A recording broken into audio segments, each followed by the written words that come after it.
মেলা সেই উৎসব যেখানে একত্রিত হয় ছোট বড়, ধনী গরিব, নীতিশ বৈশ্য, জাতপাত নির্বিশেষে সকল শ্রেণী পেশার মানুষ।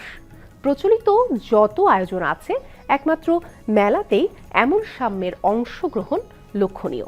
তাই মেলাকে সার্বজনীন এক উৎসব বলা যায়।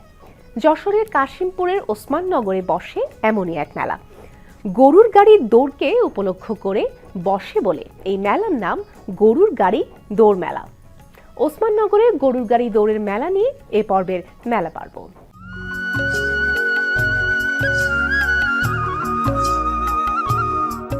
প্রতিযোগিতার চূড়ান্ত প্রতিদ্বন্দ্বী ৬টি গরুর গাড়ি মাঠের এক প্রান্ত থেকে দৌড়ে অন্য প্রান্তে আসছে। তাদের পায়ের খুরের আঘাতে সদ্য ধান কাটা জমি থেকে উঠছে ধুলো, আর চারদিকে দাঁড়িয়ে থাকা হাজার হাজার নারী পুরুষ শিশুর উল্লাসধ্বনিতে মুখরিত হচ্ছে লোকালয়।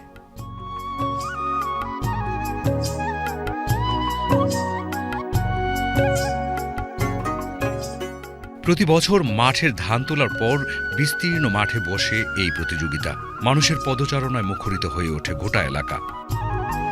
যশোরের কাশিমপুরের ওসমানপুর মাঠে স্থানীয় গ্রামবাসীর আয়োজনে অনুষ্ঠিত হয় ঐতিহ্যবাহী এই গরু গাড়ির দৌড় প্রতিযোগিতা।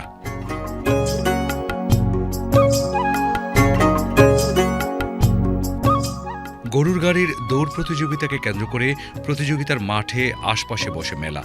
নাগরদোলা, চরকিতে চড়ে আনন্দে মাতে সব বয়সী মানুষ।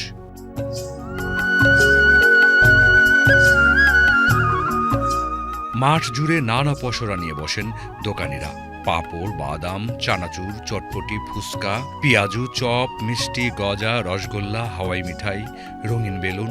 অদ্ভুত বিষয় হলো এই মেলায় সদরঘাটের বাহারি পানও পাওয়া যায়।